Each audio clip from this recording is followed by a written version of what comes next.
Bonjour et bienvenue. Je suis Joséphine et vous êtes dans ma petite cuisine. J'espère que vous allez bien. Moi, je vais super bien. Et aujourd'hui, on va se manger du abobo. On va se manger du haricot. Le abobo chez nous, c'est du haricot juste cuit à l'eau, salé, très légèrement épicé. Et puis voilà, ça en fait un plat complet. Il y a tout dedans, toutes les bonnes choses, tout ce que vous savez du haricot. Et puis voilà quoi. Donc, on y go. N'hésitez pas à liker et si vous êtes nouveau, n'oubliez pas de vous abonner à ma chaîne et d'activer la notification pour ne rater aucune de nos prochaines vidéos.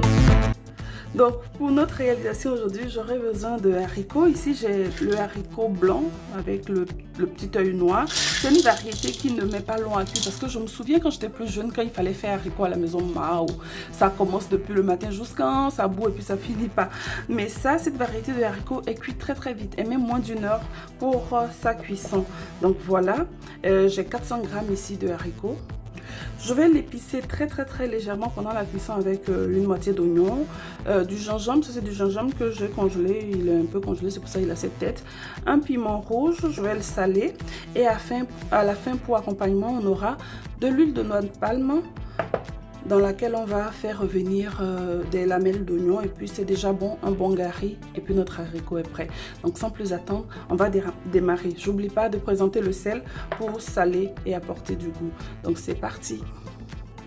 Donc là, je vais commencer par rincer notre haricot.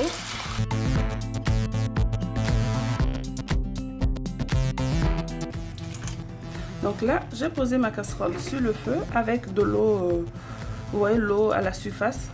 Je recouvre, je vais laisser bouillir. L'ébullition du haricot a commencé. Je vais laisser bouillir environ 5 minutes. Et après, je vais changer d'eau. Ça permet en fait d'éviter les gaz. Ça permet également de faciliter la cuisson de votre haricot. Donc voilà, ça fait 5 minutes que mon haricot bout. Je vais changer d'eau. J'arrête le feu. Non.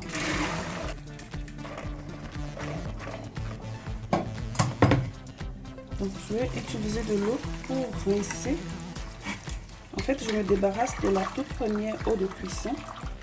Ok, je remets dans ma casserole, je rajoute de l'eau et je reporte à ébullition. Donc je vais reposer ma casserole sur le feu et je viens ajouter de l'eau. Environ 1 à 2 cm au-dessus de la quantité de mon haricot. Donc là je recouvre et puis je suis pas loin, je suis à côté. Pour la quantité d'eau, je serai pas loin selon comment ça se comporte. S'il faut rajouter de l'eau, je rajouterai de l'eau jusqu'à ce que mes haricots ramollissent, qu'ils soient fondants. Donc on y go. Voilà, ça fait 30 minutes que notre haricot est en train de bouillir. Il y a encore un peu d'eau dedans. Je vais faire le test pour voir s'il a bien ramolli. C'est tout chaud, hein. Oh, c'est chaud. Vous voyez, il cuit. Oups. Ah, je ne suis pas la spécialiste des tests à la main. Il est cuit, mais il y a encore une petite pointe encore ferme dedans. Donc je vais rajouter un tout petit peu d'eau et je vais encore laisser cuire environ 10 à 15 minutes. Donc voilà. J'ajoute de l'eau. Maman nous a appris à ne pas mélanger quand on cuisine du haricot avec un ustensile en métal au risque de faire brûler le haricot au fond. Donc il faut mettre soit du bois ou du silicone. Donc je recouvre et c'est parti pour 10 à 15 minutes à nouveau. Donc voilà, à nouveau 10 minutes sont passées. C'est le moment de venir saler.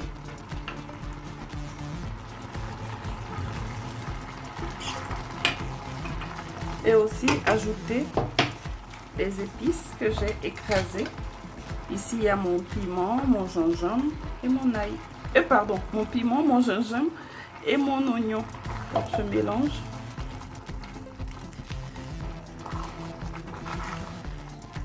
Et je vais laisser cuire. Ça sent très bon. Ça sent bon. Je vais goûter s'il faut rajouter du sel.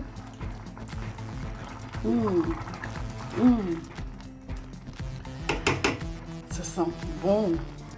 Et le sel, c'est bon.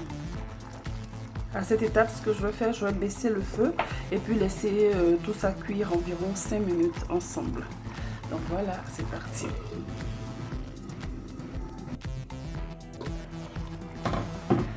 Donc voici le haricot après 5 petites minutes. Je mélange le tout une dernière fois. Et notre haricot est prêt.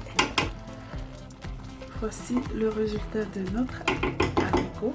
Le abobo, comme on l'appelle chez moi au Bénin. Donc là, c'est bon. Je vais arrêter le feu et puis passer à la réalisation de mon accompagnement. Donc voilà, j'ai posé ma poêle sur le feu. Je viens y mettre mon huile de noix de palme comme ça.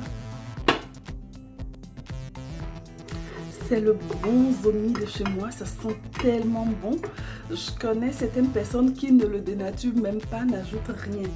Mais moi, je vais ajouter mon oignon que j'ai découpé en fines lamelles. Donc, je laisse chauffer un peu. J'ajoute les oignons.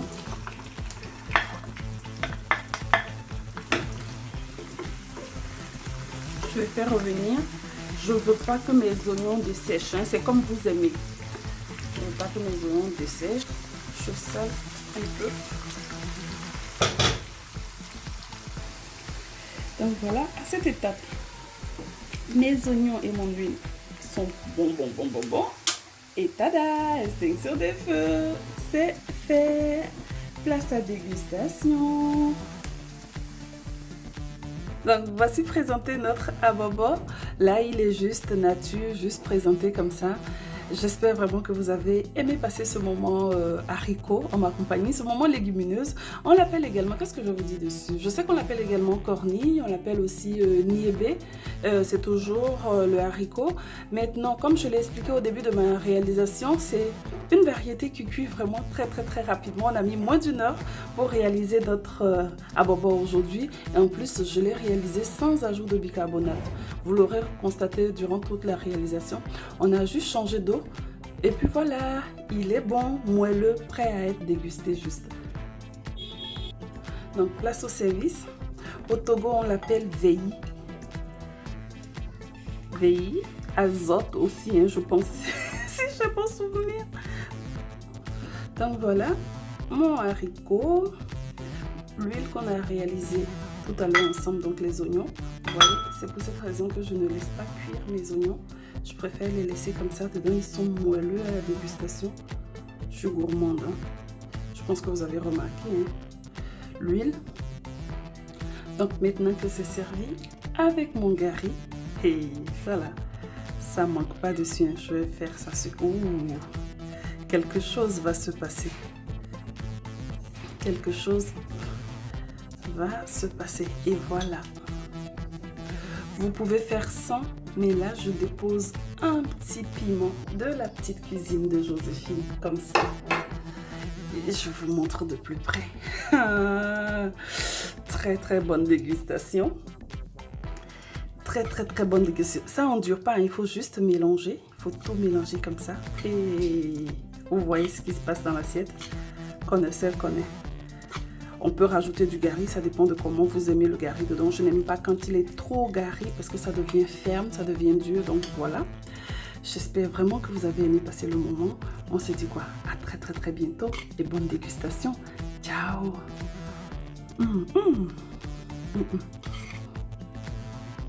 Ciao, c'est trop bon. C'est très simple mais très bon.